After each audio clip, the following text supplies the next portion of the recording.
It's been so long since you've been gone.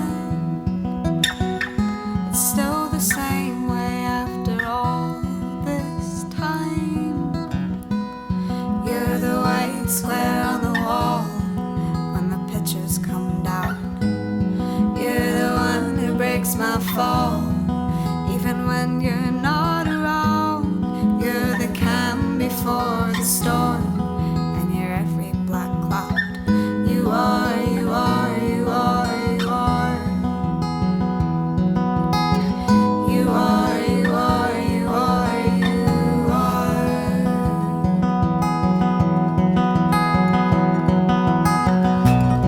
And I can't get rid of you, but I'm not sure if I want to. And I'm drowning in the space between us two, between me and you. There's 1,000 shades of blue, blue.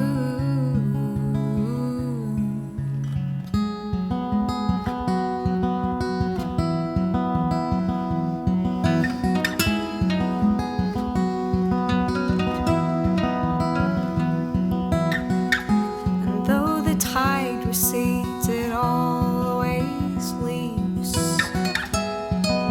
an outline of the sea, that it comes back to eventually.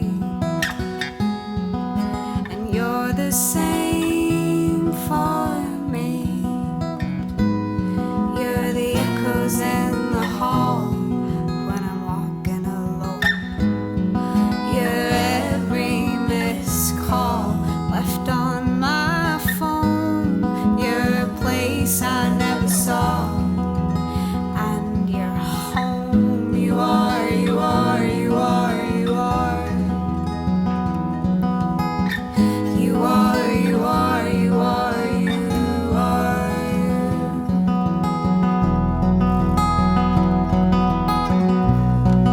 And I can't get rid of you, but I'm not sure if I want to.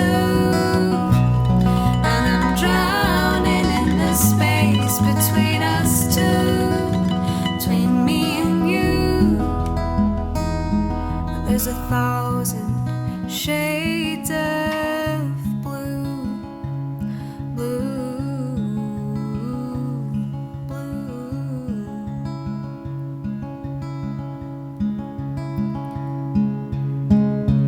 I am the daisy in the ground.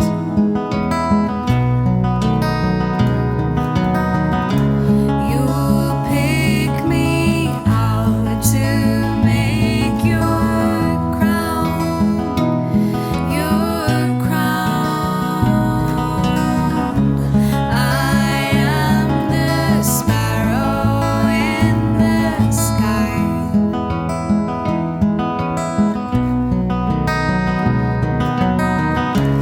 You'll think of me all of the time when you are 1,000 shades of blue. Wow, that was really good. What do you think of that? It's really cool to be able to have other musicians playing, because I just play by myself. Right, So it's so cool to have other musicians with me. And who played with you that day? So on instruments, we have I call it the Rebecca McDade album release band. We have Jared Venti on bass and David Doozy Aizuss on guitar. They're both my co-workers at River City Rockstar Academy, and they were so cool about jumping in and helping me with the album release show. And then, of course, they were excited to come do a living room session. Right. And then on vocals, we had my sister Hannah, who is the redheaded one. It's my sister Hannah. And then our almost sister, Lily, who she's basically been a sister to our family for a long time. We call her the honorary McDade sister. And yeah, they came in, did some vocals, and it Well, was you fun. have very some supportive friends, and it seems to me like the Rockstar Academy people, you guys seem to be very supportive of each other. Yeah, we're very, very fortunate to be in such an active and close-knit family of musicians. Well, speaking of family of musicians, you are from a musical family yourself. Your sister was helping you on the backgrounds, and your other sister was couldn't be here because she had a prior engagement. So my other sister, who actually looks more like Lily than she does look like us. She's the same dark hair and green eyes as Lily, and she couldn't hop in on the project this time. But one of these days we'll get her out to sing. But yeah, we've always all sung. Is this your parents as well? Are your parents musical? Yeah. So my dad has always played guitar, and it was he was the one who taught me my first chords when I was little. Oh wow, that's very cool. So he taught me all the, taught me the A chord and the D chord, and then I just kind of rolled from there. But my parents both sing, and we have a younger brother as well. He sings too. So people call us the Von Trapps at the end of parties because we always sit around in a circle and we'll sing songs, and it's just I was going to ask, thing to get to do. As growing up, was there family sing-alongs and that Yeah, kind of we thing? would do. Let's have a sing song, and so we would. And if any of us were just sort of passively singing, or if my dad, he'd sit down on the couch and just start playing a song, and we'd all end up singing along eventually. But yeah, it's definitely grew up with music all around everywhere. So when did you start writing songs then? As soon as I had a guitar in my hand, I was writing songs. So I have some really, really great songs I wrote as a 7-year-old. I started, I would take songs that already existed and change the words to them. So there was one that I remember nearly all the words to was to the tune of Skater Boy by Avril Lavigne. Sure. But the song was Wink at Me. Okay. So is it weird Rebecca McDade?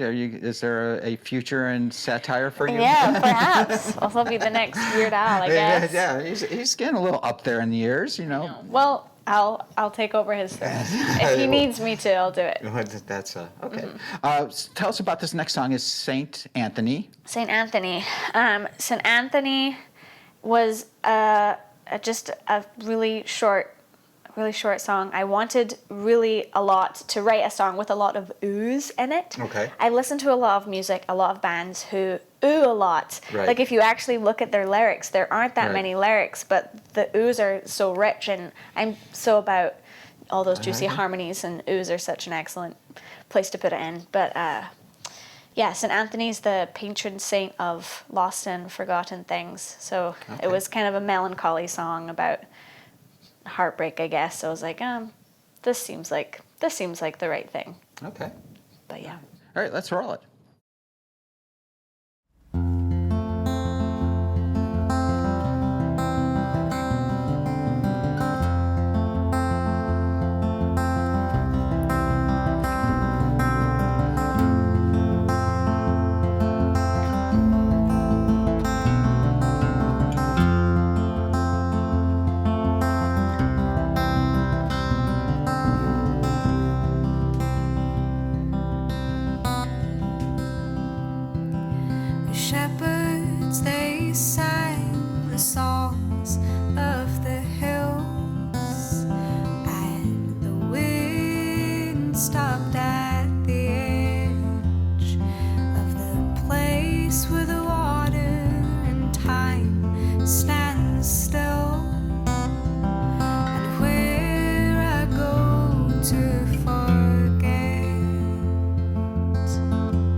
Do you have a process in your songwriting process? Do you start with an idea and it just goes from there, or does lightning bolts just come out of nowhere and 10 minutes later it's done? I think it's more the lightning bolt approach. Usually songs happen when I'm just kind of sitting down and just like fiddling around on the guitar. Sometimes I'll come up with melodies as I'm like walking down the street, and I have tons of voice memos on my phone that I just record these little melodies on. But usually the songs actually turn into real songs happen when I'm just sitting down and I just kind of like blurt out whichever word and whichever melody I so feel inclined to do so, and then just kind of build from there.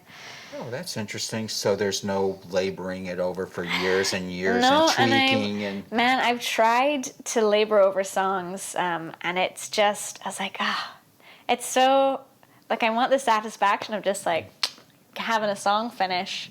So there was actually Whys and Dioramas, I'm not sure if that one's next, but Whys and Dioramas was actually a song that I did think a long time about. And it was very unusual that a song that I like stopped writing and then came back to after thinking about it more, and then stopped and then came back, actually ended up being finished. Because usually if I do that, it'll never be finished. And so when you write your songs, do you think in the full picture of like what it's going to sound like once you recorded it? And I know that you have on the album there's some strings and background vocals. So do you hear all that during the writing process, or was it once you got into the studio and you start recording it that it's like, oh, you know what, I really should add a violin here or a cello or something like that? For me, generally, well, when I was doing all the demos for these songs, I had recorded all the demos just using GarageBand on my phone. Okay. Oh, that's awesome. Yeah. So it's like remarkable quality for just using your phone, that it will do for a demo. But I would do a guitar track, and then I would sing over it, and then I would add at least 2 layers of harmony always, and then if I felt like doing any little twiddles, I would add those on. So most of the extra guitar doodles, or in White Square, which is one of the songs that we recorded here, the hammer dulcimer, those were all things that I had already preconceived, but just did on the guitar myself when I was recording the demos. Okay. So a lot of the stuff, it's like a very simplified version of what it eventually ended up in the recording. But yeah, I'm very harmony oriented. That's so awesome. I have the harmonies in my head before anything else. Well, that's interesting you say that, because we talked earlier, you are normally a solo act. Is there any plans or desire to add band members and do a more fleshed out thing, even if it is just having someone sing backgrounds with you? I mean, I would love to, but like we were talking about earlier, it's so tricky to coordinate lots of people. And I love singing with other people. In high school, I was very fortunate to be surrounded by a really strong group of choir friends. Like my class there was just so many talented musicians who were all in choir, but also wrote music and sang music, would like jam together. And that was like the golden days. All my friends, we You're could just still pretty young to be saying that's the golden days. I know, but like I feel like I'm far enough removed from high school now that I'm allowed to yearn for the times when all my friends sung harmonies with each other all the time. But yeah, I do love singing with other people. So now, I'm going to back up a little bit, because you just said you use GarageBand and stuff, and I asked earlier, but has there ever been a time that you want to play with loops and that kind of thing? So even if you can't put together a band, you can put on a more sonically diverse show? Yeah, that would be really cool, I think. I just haven't ever really had the technology in front of me to play with, but if I had that, I'd be looping all days. That's awesome. Loving the loops. The next song is called Coffee, but you're British. Do you drink coffee instead of tea? Well, I drink both. You're allowed to love both coffee. Oh, that's awesome. I did not know that. Okay. Yes, I didn't used to drink coffee. I just did when I was little. Actually, coffee gave me the biggest headache. So if you're walking in the supermarket past the coffee aisle, I'd be like, oh no, I feel the headache coming on. But I do enjoy coffee now. But drinking coffee felt to me, when I started doing that, it was my sophomore year of college was when I wrote the song Coffee, and that was when I had moved into my first house by myself. That it wasn't the dorms. I was paying rent there with my roommates. We were paying rent. I was cooking my own food, doing the whole thing. I was making coffee in the morning, and I was like, I'm a grown up now. So coffee is just kind of that song is just a collection of sort of kind of menial things, but things that when I was experiencing them at the time, I was like, this is it. I'm a real human doing real things. I understand that.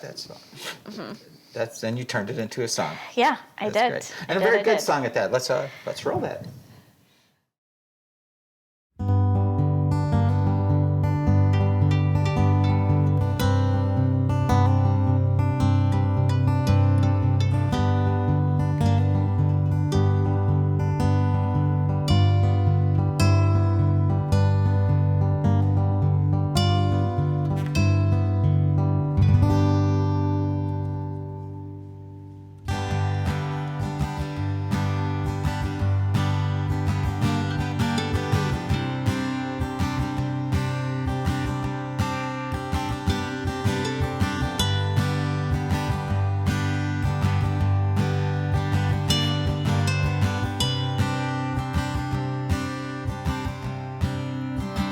Drink coffee in the mornings now. I like to play my music loud. I feel taller and I don't know how. I drink coffee in the mornings now, and I don't always have tea with milk. I have my very own windowsill. I've started to pay some bills, and I don't always have tea with milk.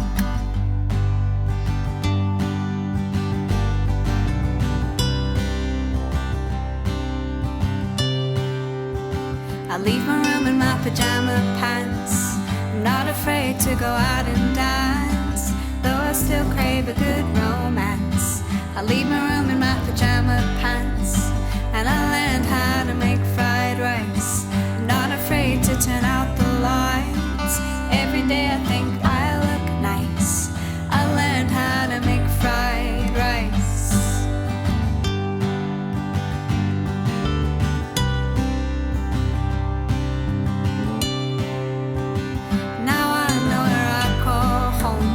It's with the people who make me whole.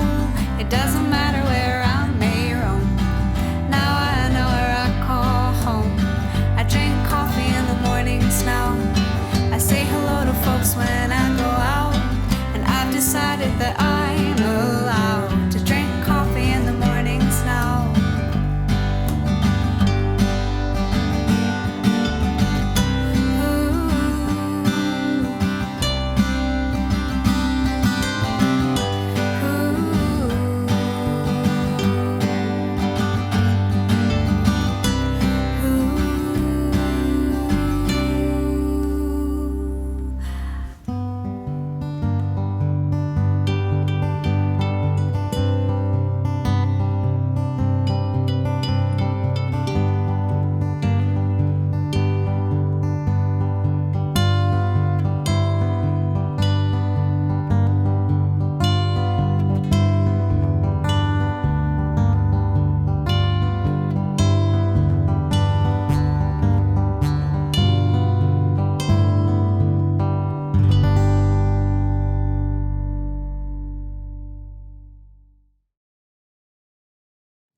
You were telling me during the break that song almost didn't make it to the record. Yeah, it didn't. It almost did not make it to the record. My mom and dad said, my mom and dad thought that it wasn't as good as the other ones. They're like, there's just, you have, all your other songs are better than Coffee. And I was like, Mom, Dad, when I play this song, everyone loves it. Everybody loves Coffee. It's the one everyone always requests. This cat, she wants to be a star. But yeah, it's the one everyone loves. Everyone loves Coffee. I have to put it on the album. And they were like, okay, fine. And then, of course, when we went into the studio, all these other elements were added. Like, there was no bass. When I recorded it, the demo, it was just guitar and me. Right. But then this, like, super cool bass line came in, and it just, like, the song just got jazzed up a lot. Yeah. And when they listened to the final mix of it, they're like, okay, okay, maybe we can get behind coffee. So have your parents always been critics of your material? They are constructive critics. My parents are really real. They're not going to sugarcoat things if they're not going to be sugarcoated. They're never, mean about anything. But if something isn't as good as they think you could make it, they'll let you know. And I think that's been good. Well, that is a good thing, because I think a lot of problems sometimes with ours stem from people aren't honest with them. People tell them, that's the greatest thing ever, and someone who is unbiased or doesn't have a relationship or investment in that person might also look and say, I'm not so sure. So I think actually the constructive criticism and honesty is actually the way to go. It's been very good. I'm very fortunate to have honest parent, because they want me to put out the best stuff that I can put out. So do they write songs as well? They don't write songs, but like I said earlier, they play music, and they love music. When I was little, we always were listening to music. I have a lot of students now who, when I ask them what they listen to, they're like, oh, we don't really listen to music at home. And that's just wild to me, because we always had music on. In the car, there's music. When we're just in the kitchen, there's music all the time. So they love music. And no, I noticed that among Stanzia's friends, it's like there's none of you ask them what music you guys listen to at home. They're like, I don't know. Music, and they come over to our house and like, what are all these big black circular things you have lying around? Why is there hundreds of them? What do we do with them? But yeah, it was, to have music around all the time was very good growing up. So, that's a great segue then. So, when you were growing up, what was it? Let's start. What was the first record you bought with your own money? CD record, whatever. I think actually I did not buy a CD until I was in high school, but the first CD I bought was Ben Howard's Every Kingdom. I don't know who that is. Oh, you should listen. Ben Howard. Okay, I'll check it out. Yes, a phenomenal, crazy guitar playing, super melodic guitar playing, wildness. It's stunning stuff, and he's a stunning songwriter. And I can't even remember where I heard the album in its entirety, but I was like, I'm going to buy this CD. I'm going to do it. And so I did, and that was it. That was the first, first CD that How I got. about, what's your earliest, going back to your childhood, first favorite song or song that you can remember? My first, when I was little, I really liked this Irish pop singer. When I was really small, I loved this Irish pop singer called Samantha Mumba. Okay. And probably no one here will know who she is, but she was everywhere. She was just pop music in Ireland. But yes, love Samantha Mumba. And then, of course, growing up, we were talking about this earlier, my family really listened to a lot of Snow Patrol. Right. And Gary Lightbody, who's the front man for Snow Patrol, is really an incredible lyricist in particular. And I think having had listened to him all throughout my childhood was very influential in sort of my initial bouts of songwriting. It was, he was a very good role model for that. Okay. How about, is there something that's really, and I'm not talking about something that's easy to dislike because it's just, we know just pop crap, but is there some huge band, I hate the Eagles. Oh. So is there any band like that you just look at it, you look at U2 and say, God, Bono's just insufferable? I have a soft spot for U2 because that was another one of the bands. I was just putting an example. Yes, I know, but everyone hates on U2 here, and I feel kind of guilty. I'm like, I feel fondly towards U2, but I think now all the teachers at River City will laugh if they hear me say this. But I can't do metal. Oh, yeah. Can't do metal. It's just, I need my music to be, here. Right. Ooh. Okay. And then metal is just like, it's just too much for me. And I appreciate the artistry, and the skill that it takes to play is phenomenal, and I totally get that. It's just too much for me to listen to. So we're not going to see you in the front row at the next Iron Maiden concert? No, alas, no. Okay. No. I've seen our metal students play before, and it's fabulous, and I'm so proud to watch them play, because the instrumentality, they're so skilled. They're so skilled, but that's it. One for me. Okay, so no metal for Rebecca. No metal for Rebecca. All right, so if you were to branch out then from your folk rock roots and do something different, what would it be? What's another, like, do you like trip hop or like yacht rock? I guess that'd be like the closest thing to what you do. Well, I guess what I do myself is pretty like mellow folk music. If I was, I mean, it's not really much of a branch out, but if I wanted to put together a band, I would want to do kind of like a stompy band. Like the Frames or something like that? Yeah, I guess. I mean, really all I want is to have 3 people singing all the time, harmonies all around, some drums. I love to boogie. I love to boogie. So I want to be on stage just like playing guitar, dancing around, singing in 3 parts. If I was to do anything else, that's what I want to do. Right on. Very cool. The next song up is called Uncomfortable and Prototypes, and I found that title really interesting. There's a funny story. I knew there would be. There's a funny story. So I wrote that song. I had just actually gotten back from the study abroad year I did at the University of Glasgow. My 3rd year of university, I went back to Scotland and learned so much about music and songwriting, and I came back, and it was the summer of 2016, and I was in like a crazy songwriting mood. I was just writing, and one of my friends, Shivali, she's a model.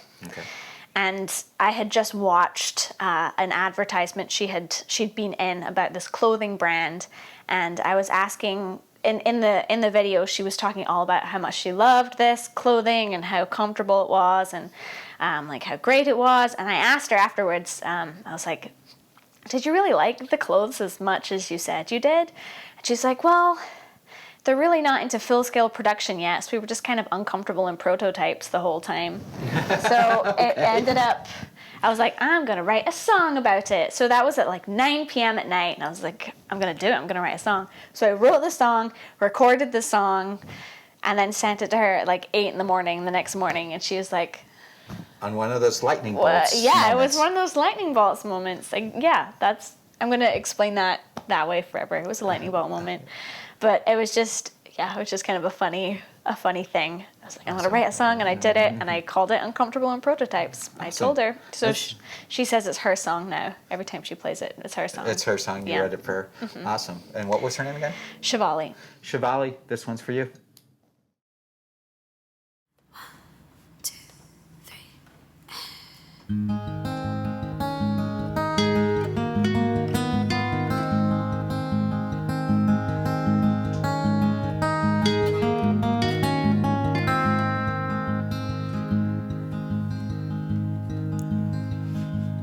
So the rain came on a Tuesday morning, after 8 weeks with no clouds in the sky. So it hit the ground like marbles without warning, and soaked through all the sheets hung not to dry. And the people in the town, they perked their ears up to listen to the talk about grass is greener. But Wednesday morning, everything was the same. The river still was a dried up place where the local stray dogs could find some shade, and the optimist sunflowers were still there. Still everybody thinks that everything's gonna change.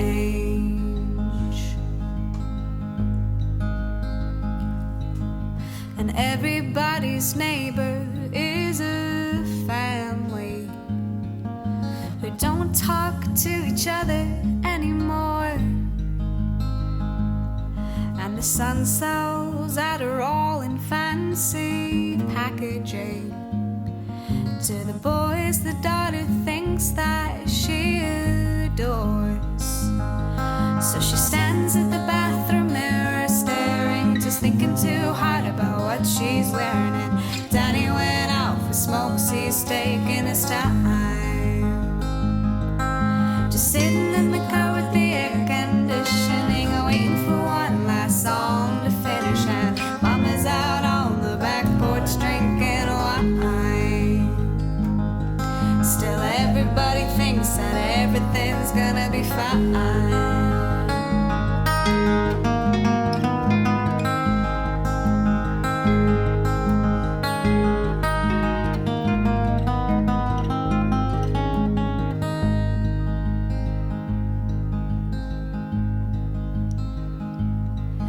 The whole town goes out to church on Sundays. The reverend knows everybody's name, and a local debutante is his fiancée. Her earrings are worth more to him than faith, and everybody nods along as he rambles. But on Thursday nights he goes out to gamble, and the congregation all pretend they mind. Still when they hear the cries they all sit idle. When they leave the town, you know they leave their Bibles, just crossing off commandments at a time. Still everybody thinks that everything's gonna be fine.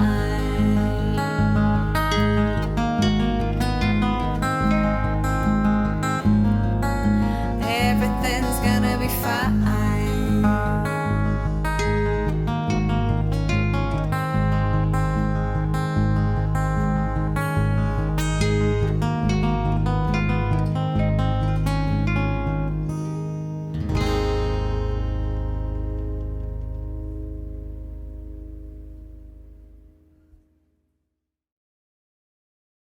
All these songs are from your latest record. Yes. And the name? The name is To Call Home. To Call Home, and does that have a special meaning to you? So home is sort of an idea that was tricky for me for a long time. I feel pretty comfy now that Oregon is home, but my family moved all over the place when I was little. We were in Scotland, we were in Ireland, we were in here, we did love, we were in here, this house. we were in this house, yes. We were in Oregon, and we were just jumping back and forward, and I felt very Scottish, but also when you go back to Scotland, it's clear that you're very American too. Right. So it's like, who am I? Where am I from? What does that mean? So a lot of these songs kind of have that theme, sort of, because I wrote a lot of these songs too when I was back in Scotland. On your work study, or? Yeah, in my study abroad, back in Scotland. So that, again, I partially went back to Scotland to kind of figure out what does it mean? I say I'm Scottish, but what does that mean? I don't really, I was a child last time I seriously lived here. But it was something that I was trying to figure out, and so it kind of leaked into the songs a bunch. But in one of the songs called Cups by the Sink that we didn't record here, the line To Call Home, I'm wondering where to call home, that pops in. And I've always loved it when artists name their albums lines from songs. Right, the obscure lines, though, not the title track. Yes, exactly. Right. And a band that does that a lot is a band called Mandolin Orange. Okay. They're like a folky, bluegrassy band, but their albums are all named lines from songs. Okay. And it's so fun when you're listening to it and then you hear the line. But so I wanted to do something like that, and I figured that To Call Home was a good sentiment to put in this album. Okay. Awesome. And To Call Home is available on all the normal places you would find music, I would imagine, the streaming services. Yep. And for more information, you can find RebeccaMcDademusic.com, correct? Awesome. So we have one song left that we haven't played yet. This is called Needle and Straw. And this is the one you did with just Hannah and Lily. Yeah, just Hannah and Lily. And tell us a little bit about this song. It's very pretty. I'm glad you think so. Needle and the Straw was the first song that I wrote that has Travis picking in it. Okay. So nearly all my songs are Travis picking, which is finger picking technique that was really popularized in the American 60s in the Greenwich Village folk scene, and you're just using your thumb boom boom boom boom to be the bass. Okay. And you can really hear that in this song. Right. But I had just learned that it was a thing, that this technique was a thing. You thought you developed it yourself? No, I didn't know how to do it. Right. It's hard to do. Oh, I understand. Okay. So I had been listening to a lot of 60s folk music and a lot of artists today who play like 60s folk musicians, and I was like, I want to do that too. I want to do that. And now that's really a lot of what I play is in that style, but Needle and the Straw was the first song that I wrote in that style. So I like to think it was the first song written by the musician I am now. Okay. So is that a newer song for you? It was written in Scotland. Oh, in Scotland. I'm sorry. Yeah. So most of the songs are written most of the songs on this album were written in Scotland or just after I came back from Scotland. There's two songs in the album that I wrote in high school. They're oldies but goodies. Right. And then Coffee was written before I went to Scotland, but most of the songs were Scotland or right after I came back from Scotland. But on the album, Needle in the Straw is just me and the two harmony versions of me and the guitar. Right. It's a simple recording, so it was nice to just have this with Hannah and Lily just singing it just us. So I'm glad that worked out. Awesome. I did. Needle and Straw.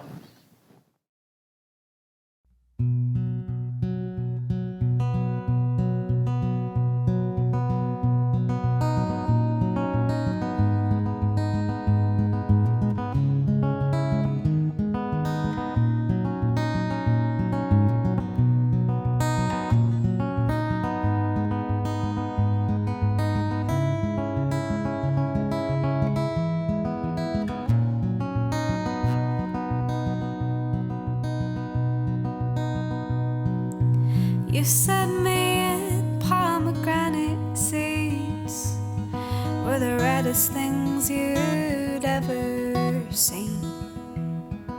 And oh, you had me bursting at the seams with shoals of bright melodies. But just like that, another month gone, I haven't seen you in so needle in the straw that I've come to lose again. And just like that, it's another month gone.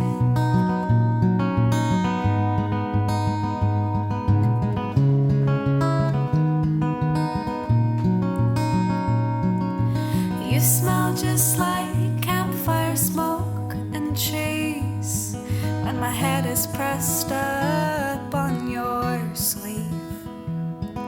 And bridges made of coffee and the sea led you straight to me, to where I had been standing for a while, with open arms and crooked smiles. Back when we would sit inside the same square frame, and every new hello was the same. But just like that, another month gone, I haven't seen you in so long. You were my needle in the straw that I've come to lose again. And just like that, it's another month gone.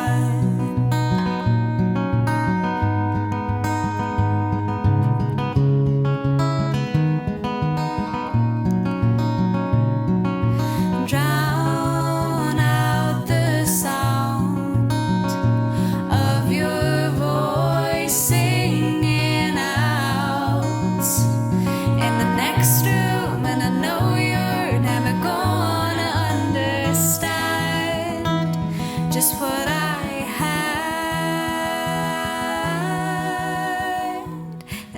just like that, another month gone. I haven't seen you in so long. You were my needle in the straw that I've come to lose again. And just like that, it's another month gone.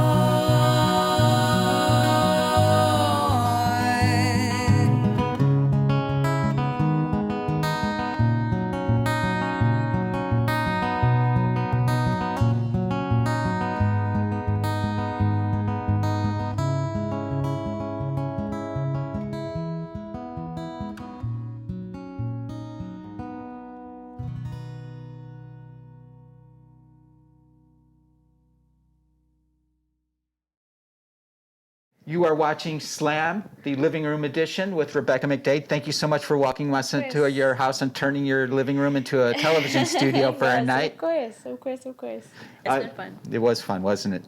You can find out more about Rebecca at her website, RebeccaMcDadeMusic.com, or I'm sure you have the obligatory Facebook page as well. Yes, it's just /Rebecca McDade Music.